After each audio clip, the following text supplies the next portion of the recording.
Hello everyone, welcome to Sujitra's online reading channel. Today I'm going to narrate the most awaited episode, Krishna and Sudama. Sudama was a childhood friend of Krishna. He visits Krishna at Mathura.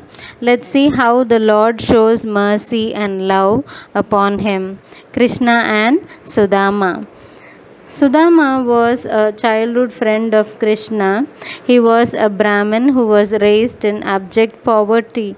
He had the supreme knowledge as well as superb control over his senses.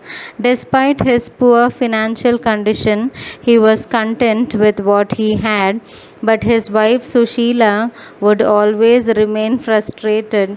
One day, being unable to control her hunger, Sushila complained to Sudama, "How long have I to remain hungry? Lord Krishna is your fast friend. Why don't you go to him and seek for his help? I am sure when he comes to know about our hardships, he will certainly come to our aid." Sudama did not pay heed to what she said. He was not willing to go and ask for Krishna's help. After that, Sushila requested him several times. Finally, one day, Sudama thought, if Sushila is requesting me to seek Krishna's help, I should keep her heart. I will not ask him to help me, but will get an opportunity to meet my dear friend after so many days. Thinking this, Sudama said to Sushila that he would go to Dwaraka to meet Krishna and will tell him about their hardships. Sushila was very happy. On the day of the departure, Sudama said to Sushila, "Dear wife, I cannot go to meet Krishna empty-handed. Do we have anything in our house which we can present him?" At that time, there was not even a grain of rice in their home. So Sushila borrowed 4 handfuls of parched rice from her neighbor. Tying it in a bundle, she handed it to Sudama. Sudama, with the bundle, set off towards Dwaraka. On the way, he was wondering whether he would be able to recognize Krishna. They had been together in the Gurukul, but that was a long time back. Lord Krishna and Sudama had studied together at sage Sandipan's Gurukul. After they had finished their education, Krishna came to Dwaraka and became the king.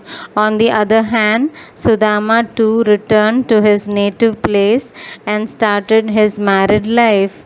It would be their first meeting ever since they had left Sandipan's Gurukul. Would Krishna recognize me?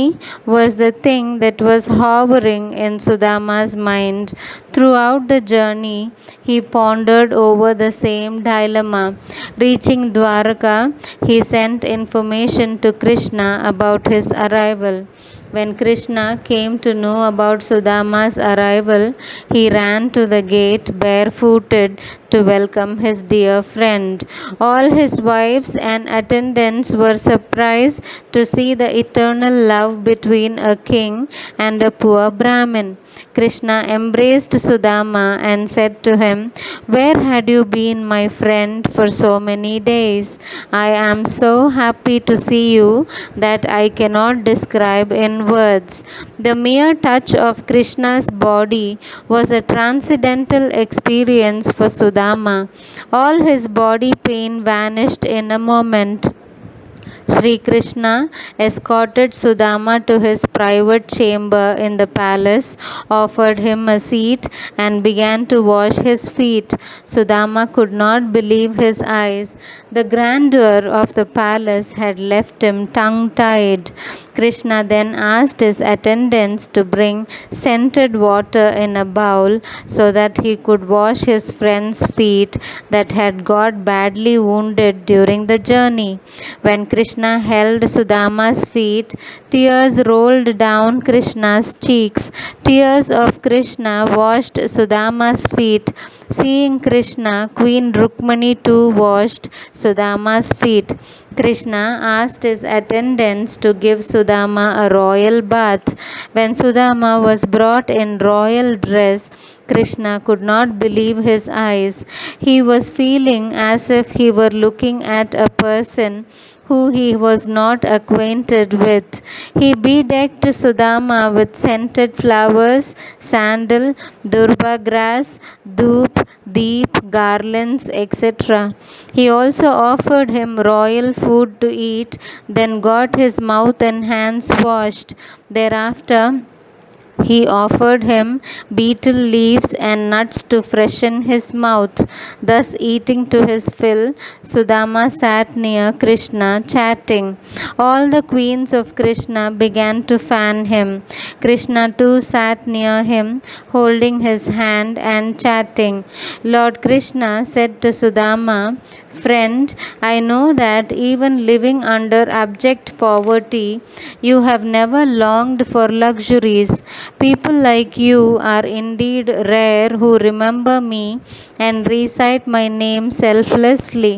Friend, I recall the time when we were together in the Gurukul. I also recall the day when our Guru wanted us to go to the forest and collect wood for fuel. We were caught in a heavy storm.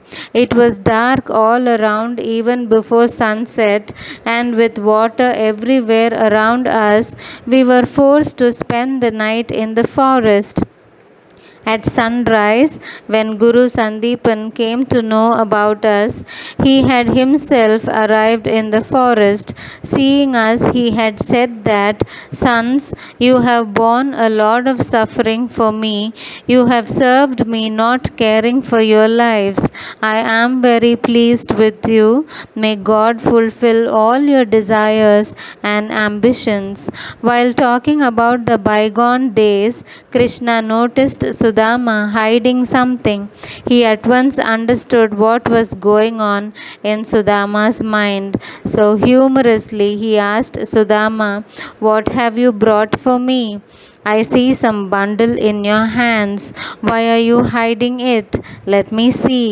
Now Sudama felt shy and held his bundle close to himself. He bent down his eyes in shame. How could he give the king some parched rice?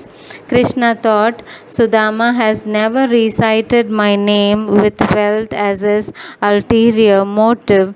Even now he has come only at the insistence of his chaste wife. I shall therefore give him such wealth as it is rare even for the gods. Thinking this, Krishna snatched the bundle from Sudama and opened it. Finding parched rice in it, he exclaimed, "O Sudama, you don't know what you have brought for me. Even the wealth of the whole world can't buy this present. Thanks a lot for this." Saying so, Krishna ate a handful of rice. For the next few days, Sudama stayed at Krishna's palace. There he experienced heavenly comfort, but he could never reveal the motive of his arrival. At the time of departure also, Sudama did not say anything to his friend. Immersed in joy, he started for his home. On his way, Sudama thought, Krishna has not changed. He loves every person alike. He washed and embraced a poor person like me. He made me sleep on his royal bed, and Rukmani herself fanned me every night. Krishna himself pressed my feet and worshipped me as if I were the Lord. He has the capability of giving me everything but did not give me anything. Perhaps he fears that after getting wealth I would forget him. Reflecting thus all through the way, Sudama reached home. He was surprised to see that in place of his little hut there stood a grand palace with several beautiful gardens surrounding it. Sudama thought that he had come to a wrong place place. Confused, Sudama was going to return when Sushila called him. He was perplexed when many beautiful men and women came out singing and welcomed him. Sushila was full of joy. She greeted him, touching his feet. She was adorned with different types of ornaments and surrounded by maids. Seeing his wife in such luxury, Sudama felt surprised. Sudama now came to know how his little hut had become a grand palace. He entered the palace with his wife. He was now sure that his friend Krishna was his real friend. He thought Krishna is the Lord of every person in this world. His devotees needn't to tell him about their tales of woes, but he knows them easily. I am lucky to have Krishna as my friend.